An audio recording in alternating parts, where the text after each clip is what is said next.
सरोजेंद्र सनातनी में आप सभी श्रद्धेयजनों का स्वागत है।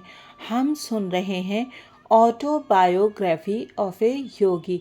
अभी तक की कथा में हमने सुना कि योगानंद जी अपने गुरु के आश्रम में आ पहुँचे हैं। अब आगे की कथा सुनते हैं। पिछले अंक में ऐसा लगा था कि योगानंद जी के गुरु ने देह छोड़ दी है, किंतु गुरुदेव तो समाधि की अवस्था में चले गए थे और उन्होंने एक लीला की थी। अब आगे मैंने राहत की सांस ली। सहजात प्रवृत्तियों को शास्त्र मत का भी आधार मिलना, यह बात हमेशा तो नहीं होती। जहाँ तक मुझे ज्ञात है, गुरुदेव का कभी किसी बाघ या चीते से सामना नहीं हुआ, परंतु एक अत्यंत विषैले नाग से उनका पाला पड़ा था और उस नाग को उन्होंने अपने प्रेम से वश में किया था। यह घटना पुरी में हुई थी, जहाँ गुरुदेव का समुद्र तट पर आश्रम था। गुरुदेव के जीवन के उत्तर काल में उनका शिष्य बना प्रफुल्ल नाम का एक लड़का उस समय उनके साथ था। हम आश्रम के बाहर बैठे थे। प्रफुल्ल ने मुझे बताया, 4 फुट लंबा आतंक का मूर्तिमान रूप एक नाग पास ही निकला। क्रोध से फन फैलाकर वह तेजी से हमारी ही ओर आ रहा था। गुरुदेव उसे देखकर ऐसे मुस्कुराए जैसे किसी बच्चे को मुस्कुराकर अपने पास बुला रहे हों। श्री युक्तेश्वर जी को हाथों से लयबद्ध ताल देते देखकर मैं भयभीत हो उठा। वे उस भयावह आगंतुक का स्वागत कर रहे थे। मैं मन ही मन भगवान से उत्कट प्रार्थना करता हुआ चुपचाप खड़ा रहा। नाग गुरुदेव के अत्यंत निकट पहुंच गया था, पर अब वह निश्चल हो गया। ऐसा प्रतीत हो रहा था कि उनके प्यार से पुचकारने का ढंग देखकर वह सम्मोहित हो गया था। वह भयानक फन धीरे धीरे सिकुड़ गया। नाग गुरुदेव के पांवों के बीच में से होकर झाड़ी में अदृश्य हो गया।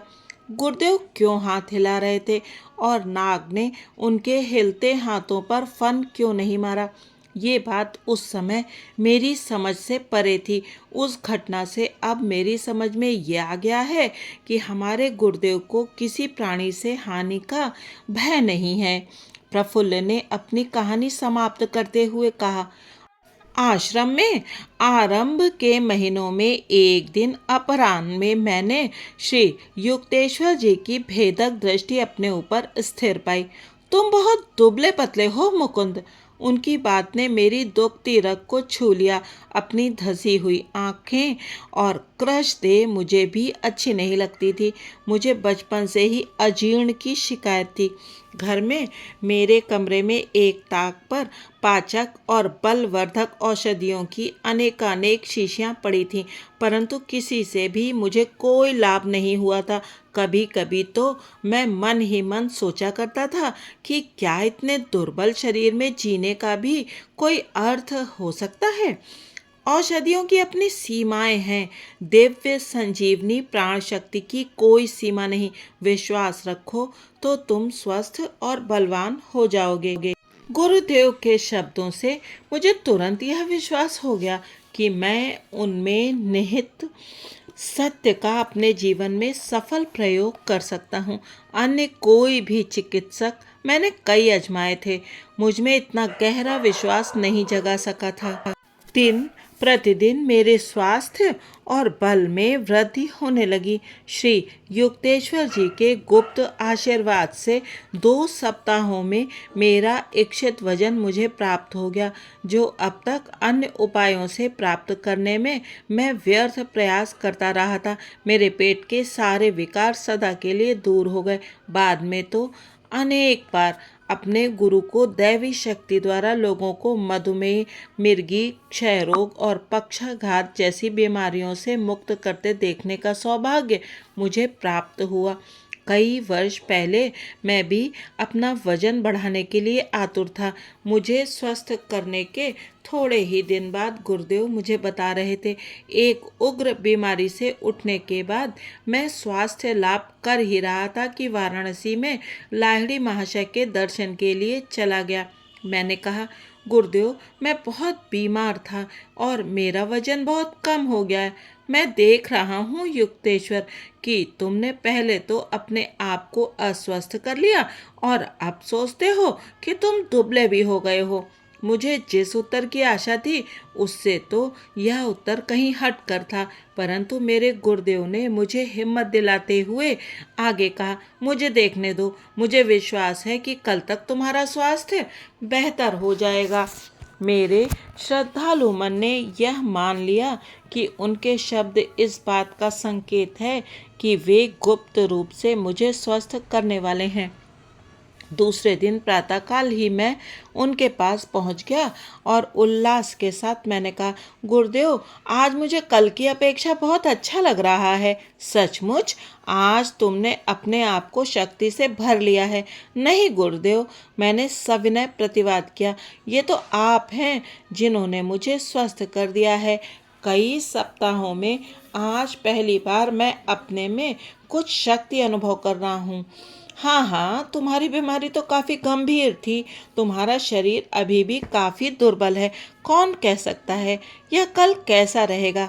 अपनी दुर्बलता के लौट आने की संभावना के विचार मात्र से मैं भय से सिहर उठा। दूसरे दिन सुबह मैं मुश्किल से अपने आप को लाहिड़ी माशा के घर तक घसीट सका। गुरुदेव, मैं फिर बीमार हो गया हूँ। मेरे गुरु की आंखों में शरारत उतर आई थी। तो फिर एक बार तुमने अपने आप को बीमार बना लिया। मेरा धैर्य समाप्त हो गया। मैंने कहा, गुरुदेव, अब मैं समझ गया कि दिन प्रतिदिन आप केवल मेरा परिहास कर रहे थे। मेरी समझ में नहीं आता कि मेरी सच्ची बातों पर आपको विश्वास क्यों नहीं होता। सचमुच वे केवल तुम्हारे विचार ही हैं जिन्होंने तुम्हें बारी बारी से दुर्बल और स्वस्थ अनुभव कराया है। मेरे गुरु प्रेम से मुझे निहार रहे थे। तुमने देख लिया है कि कैसे तुम्हारा स्वास्थ्य तुम्हारी अवचेतन प्रत्याशाओं के अनुसार बदलता रहता है। विचार भी विद्युत शक्ति या गुरुत्वाकर्षण शक्ति के समान एक शक्ति है। मानव मन ईश्वर के सर्वशक्तिमान चैतन्य का एक स्फुल्लिंग है। मैं तुम्हें दिखा सकता हूँ कि तुम्हारा शक्तिशाली मन जिस किसी भी बात में तीव्र विश्वास रखेगा वह तत्क्षण घटित होकर रहेगा। यह जानते हुए कि लाहिड़ी महाशय कभी व्यर्थ बात नहीं करते, मैंने श्रद्धा और कृतज्ञता से भाव विभोर होकर उनसे कहा, गुरुदेव, यदि मैं सोचूं कि मैं स्वस्थ हूँ और मेरा वजन पूर्ववत हो गया है तो क्या ऐसा हो जाएगा? इसी क्षण भी ऐसा ही है।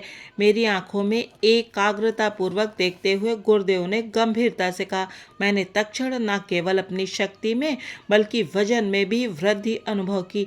लाहिड़ी महाशय पुनः अपने मौन में खो गए। उनके चरणों में कुछ घंटे बैठने के बाद मैं अपनी माँ के घर लौटा, जहाँ काशी जाने पर मैं रुकता था। बेटे, तुम्हें क्या हो गया है? जल शोथ की बीमारी से क्या तुम्हारा शरीर फूल रहा है? माँ को अपनी आंखों पर विश्वास नहीं हो रहा था। मेरा शरीर अब वैसा ही हृष्ट पुष्ट हो गया था जैसा बीमारी से पहले था। मैंने अपना वजन किया तो देखा कि एक दिन में मेरा वजन 50 पाउंड बढ़ गया था और उसके बाद वह वजन हमेशा के लिए बना रहा। जिन मित्रों और परिचितों ने मेरा क्षीण शरीर देखा था वे आश्चर्य से हतप्रभ रह गए। उनमें से अनेक ने इस चमत्कार के परिणाम स्वरूप अपनी जीवन दिशा बदल ली और लाहिड़ी महाशय के शिष्य बन गए। ईश्वर में सदा जागृत मेरे गुरुदेव जानते थे कि यह संसार और कुछ न होकर केवल सृष्टा का मूर्त रूप धारण किया हुआ स्वप्न है। लाहिड़ी महाशय को उस दिव्य स्वप्न दृष्टा के साथ अपनी एकात्मता का पूर्ण भान था, इसीलिए वे दृश्य जगत के स्वप्नाणुओं को प्रकट करने या लुप्त करने या उनमें अपनी इच्छानुसार कोई भी परिवर्तन करने में समर्थ थे। अंत में श्री युक्तेश्वर जी ने कहा, संपूर्ण सृष्टि विधि नियम के अधीन है। बाह्य सृष्टि में कार्यरत नियम जिनकी खोज वैज्ञानिक कर सकते हैं प्राकृतिक नियम कहलाते हैं, परंतु इन नियमों की अपेक्षा सूक्ष्मतर नियम भी हैं जो अंतस चेतना के आध्यात्मिक जगत में कार्यरत हैं। इन नियम सिद्धांतों को योग के द्वारा जाना जा सकता है। पदार्थ जगत के सच्चे स्वरूप को पदार्थ विज्ञानी नहीं बल्कि आत्मज्ञानी सिद्ध ही वास्तव में समझता है। श्री युक्तेश्वर जी शास्त्रों की अद्वितीय व्याख्या करते थे। मेरी अनेक सबसे सुखद स्मृतियां उनके प्रवचनों के साथ जुड़ी हुई हैं, परंतु वे अपने विचार रत्न अवधानता और मूढ़ता की राख में कभी नहीं फेंकते थे। मेरे शरीर की थोड़ी सी भी बेचैन हलचल या ध्यान की थोड़ी सी भी अवधानता गुरुदेव की शास्त्र व्याख्या को तत्क्षण बंद कराने के लिए काफी थी। तुम यहाँ नहीं हो। एक दिन अपराह्न श्री युक्तेश्वर जी ने यह टिप्पणी करते हुए अपना वाक प्रवाह खंडित कर दिया। सदा की भांति वे मेरे मनोयोग का निर्ममता से ध्यान रख रहे थे। गुरुजी, मेरे स्वर में विरोध स्पष्ट था। मैं जरा भी नहीं हिला, मेरी पलकें भी नहीं हिली। आपने जो जो अभी कहा है मैं एक एक शब्द दोहरा सकता हूँ, फिर भी पूर्ण रूप से तुम मेरे साथ नहीं थे। तुम्हारा विरोध करना मुझे यह कहने के लिए विवश कर रहा है कि तुम अपने मन की पृष्ठभूमि में 3 संस्थाओं का निर्माण कर रहे थे। एक थी मैदानी क्षेत्र में एकांत आश्रम, दूसरी एक पहाड़ी के शिखर पर, तीसरी एक समुद्र तट पर। ये अस्पष्ट विचार लगभग अवचेतन स्तर पर ही मेरे मन में सचमुच चल रहे थे। मैंने क्षमा याचक दृष्टि से उनकी ओर देखा। ऐसे गुरु के साथ मैं कर ही क्या सकता हूँ जो यदा कदा अचानक मेरे मन में उठने वाले विचारों को भी पकड़ लेते हैं। तुमने स्वयं ही वो अधिकार मुझे दिया है। मैं जिन सूक्ष्म तत्वों को समझा रहा हूँ उन्हें तुम पूर्ण मनोयोग के बिना नहीं समझ सकते। जब तक आवश्यक न हो मैं दूसरों के मन के एकांत में नहीं झांकता। मनुष्य को अपने विचारों में गुप्त रूप से विचरण करने का स्वाभाविक अधिकार है। बिन बुलाए तो भगवान भी वहां प्रवेश नहीं करते, ना ही मैं वह हिम्मत कर सकता हूँ। आपका सदा स्वागत है गुरुदेव। तुम्हारे ये वास्तु स्वप्न बाद में साकार होंगे, अभी केवल अध्ययन का समय है। इस प्रकार मेरे गुरु ने प्रसंगवश ही अपने सहज ढंग में मेरे जीवन में आने वाली 3 महत्वपूर्ण घटनाओं का अपना पूर्व ज्ञान प्रदर्शित कर दिया। किशोरावस्था के प्रारंभ से ही मुझे 3 इमारतों की रहस्यमय झांकियां मिलती थीं, जिनमें से प्रत्येक इमारत अलग अलग परिदृश्य में दिखती थी। श्री युक्तेश्वर जी ने जिस क्रम में बताया था, ठीक उसी क्रम में इन तीनों दृश्यों ने साकार रूप धारण किया।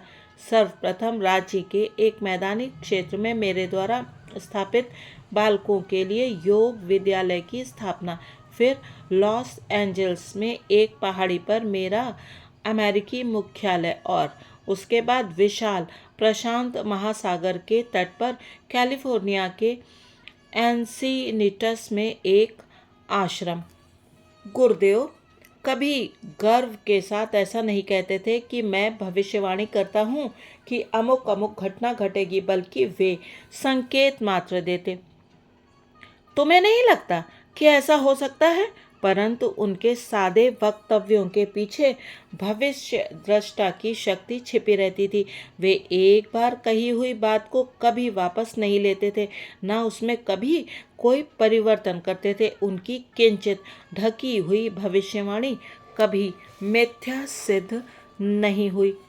श्री युक्तेश्वर जी स्वभाव से मितभाषी, स्पष्टवादी और पूर्णतः आडंबर रहित थे। उनके विचारों में ना तो कहीं अस्पष्टता का लवलेश था, न स्वप्निलता का ही कोई अंश। उनके पांव जमीन पर दृढ़ थे, मस्तक स्वर्ग की शांति में स्थिर था। व्यवहारिक स्वभाव के लोग उन्हें अच्छे लगते थे। वे कहते थे, साधुता का अर्थ भोंदूपन या अकर्मण्यता नहीं है। ईश्वरानुभूतियाँ किसी को अक्षम नहीं बनाती। चरित्र बल की सक्रिय अभिव्यक्ति तीक्ष्णतम बुद्धि को विकसित करती है। मेरे गुरु सूक्ष्म लोगों की चर्चा करना पसंद नहीं करते थे। पूर्ण सादगी ही असामान्यता का एकमात्र लक्षण बनकर उनमें दीख पड़ती थी। वार्तालाप में विस्मयकारी संदर्भ देने से वे बचते थे, कार्यों में अपने सामर्थ्य को मुक्त रूप से अभिव्यक्त करते थे। अनेक तथाकथित गुरु चमत्कारों की चर्चा तो खूब करते थे, पर कृति में कुछ नहीं उतार सकते थे। श्री युक्तेश्वर जी शायद ही कभी सूक्ष्म नियमों का उल्लेख करते, पर गुप्त रूप से वे अपनी इच्छानुसार उन्हें कार्यान्वित करते। आत्मदर्शी पुरुष कभी कोई चमत्कार नहीं करता जब तक उसे अपने अंतर से उसके लिए आज्ञा नहीं मिलती। गुरुदेव कहते थे, ईश्वर नहीं चाहते कि उनकी सृष्टि के रहस्यों को यत्र तत्र सर्वत्र प्रकट किया जाए, और फिर संसार में प्रत्येक व्यक्ति को अपनी स्वतंत्र इच्छा शक्ति का असंक्राम्य अधिकार है। कोई संत उस स्वतंत्रता पर कभी अतिक्रमण नहीं करेगा। स्वभावतः ही श्री युक्तेश्वर जी का मौन रहना उनकी अनंत ब्रह्म की गहरी अनुभूतियों के कारण था। आत्म साक्षात्कार विहीन गुरु अनवरत रूप से जिस ज्ञान को व्यक्त करने में दिन भर व्यस्त रहते हैं, उसके लिए उनके पास कोई समय नहीं बचता था। हिंदू शास्त्रों में एक कहावत है, उथले पुरुषों में छोटे छोटे विचारों की मछलियाँ खूब खलबली मचाती हैं। सागर समान मन में अंतः प्रेरणा के महामत्स्य भी शायद ही कोई तरंग उत्पन्न कर पाते हैं। मेरे गुरु के आडंबरहीन आचरण के कारण उनके समकालीन लोगों में बहुत कम ऐसे थे जो उन्हें अवतारी पुरुष के रूप में पहचान सके थे। वह कहावत कि जो अपने ज्ञान को छिपा नहीं सकता वह मूर्ख है, मेरे परम ज्ञानी और शांत गुरु पर कभी लागू नहीं हो सकती थी।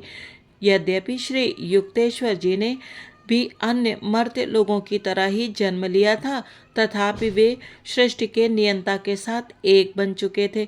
ईश्वरत्व में मनुष्यत्व के विलयन में गुरुदेव ने दुर्लंघ्य बाधा नहीं पाई। बाद में मेरी समझ में आया कि केवल मनुष्य की आध्यात्मिक प्रयासहीनता के अलावा ऐसी कोई बाधा नहीं होती। श्री युक्तेश्वर जी के पवित्र चरणों का स्पर्श करते समय मैं सदा ही रोमांचित हो उठता था। गुरु का श्रद्धापूर्ण स्पर्श करने से शिष्य आध्यात्मिक शक्ति से परिपूर्ण हो जाता है। एक सूक्ष्म विद्युत धारा प्रवाहित होती है। शिष्य के मस्तिष्क में विद्यमान अवांछनीय प्रवृत्ति प्रणालियां उस प्रवाह में प्रायः भस्म हो जाती हैं। उसकी सांसारिक प्रवृत्तियों के खांचों में कल्याणप्रद उथल पुथल मच जाती है। कम से कम क्षण भर के लिए ही सही वह माया के गुप्त पर्दे उठते अनुभव कर सकता है और परमानंद की सच्चाई की झलक पा सकता है। मैं जब भी अपने गुरु के चरणों पर माथा टेकता था, मेरा संपूर्ण शरीर जैसे एक मुक्ति प्रदायक तेज से भर जाता था। गुरुदेव ने मुझे बताया, जब लाहिड़ी महाशय मौन रहते थे तब भी, या किसी ऐसे विषय पर चर्चा कर रहे हो जो पूर्णतः धार्मिक ना हो, तब भी मैंने देखा कि उन्होंने मुझ में अगाध ज्ञान का संचार कर दिया है। आज इस कथा को यहीं विश्राम देते हैं। अगले अंक में यही प्रकरण जारी रहेगा कि किस प्रकार से श्री योगानंद जी अपने गुरु के साथ आश्रम में रहे और उन्होंने क्या क्या अनुभव किए। यदि आपको ये वीडियो इस योग्य लगे कि आप चैनल को सब्सक्राइब करना चाहते हैं, तो कृपया चैनल को सब्सक्राइब कीजिएगा और इस वीडियो को लाइक कीजिएगा, जिससे हम आगे ऐसे ही और बहुत से भक्तों और गुरुओं के विषय में जान सकें। आप सभी का बहुत बहुत धन्यवाद।